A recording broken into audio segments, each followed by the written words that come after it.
Brilliance Audio presents Broken Glass by Alexander Hartung. Translated by Fiona Beaton. Performed by Chris Andrew Shula. It was the perfect place for an ambush. Down a small side street, hidden from the glow of the streetlight, and outside a derelict block of flats where a homeless man sometimes slept. The windows on the ground floor had all been boarded up, preventing anyone from looking into the building's cold and forgotten rooms.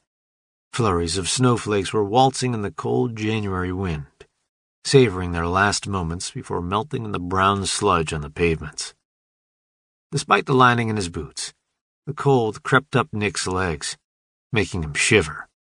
A cigarette was anchored in the corner of his mouth, and he was rubbing his hands together.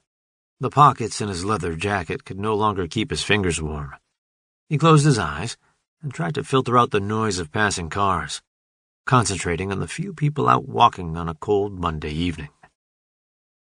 He heard heavy boots and the hectic scurrying of paws, the loud click-clack of high heels and the careful steps of a man in loafers swearing at his smooth leather soles. Nick sucked hard on his cigarette and let the smoke flow through his body, relishing the moment of warmth. He then heard the telltale squeaking of trainers, each step accompanied by the sound of a neck chain clinking off someone's chest. The man started to laugh loudly, attempting to impress his friends, and Nick's suspicions were confirmed. It was the guy he was waiting for. He opened his eyes, flicked away his cigarette, and peered up the alleyway. The group was moving closer. As luck would have it, Nick's man was walking on the side nearest to him. In one swift move, Nick rammed his elbow into the man's chin, making him fall to the ground. The other three men jumped back in shock, and one went to reach inside his jacket. But Nick was already raising his gun. "What was that for?" screamed one of the men. He was pointing at the man rolling around on the ground.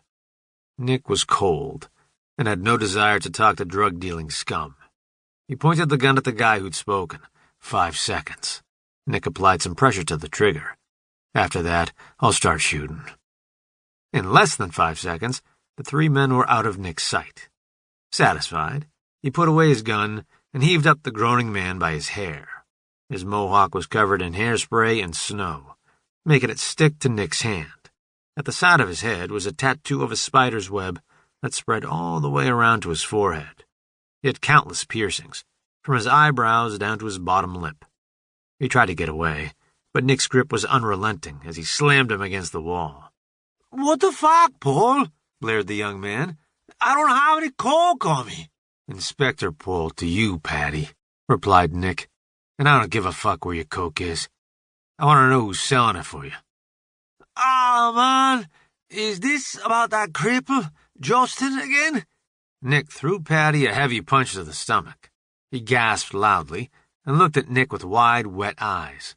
If Nick hadn't still been holding him up by his hair, he would have doubled over on the ground again. "Call him a cripple one more time, and I'll smash your head till you forget your own fucking name." "Oof, what do you want?" Patty begged. "I want you to stop hiring kids." "Justin came to me," he cried. "Stop fucking me about." Nick pushed him even harder against the wall. "It's true," Patty screamed. "One of my guys brought him in 2 weeks ago. Justin said there was loads of cokeheads on his estate, so I gave him a couple of bags." "How many?" 20, said Patty. 2 days later, it was all gone, so I gave him his share. And after seeing the money, he wanted to do it again, so I gave him another 20. I didn't make him do anything." "Do you know what happens to someone if they get caught with that much coke on them?" "Justin's got a clean record, and he's still a minor," remarked Patty. "They can't touch him." Nick pushed the man's legs out from underneath him and slammed him into the grimy, wet sludge. "Get the drugs back from Justin and leave him alone.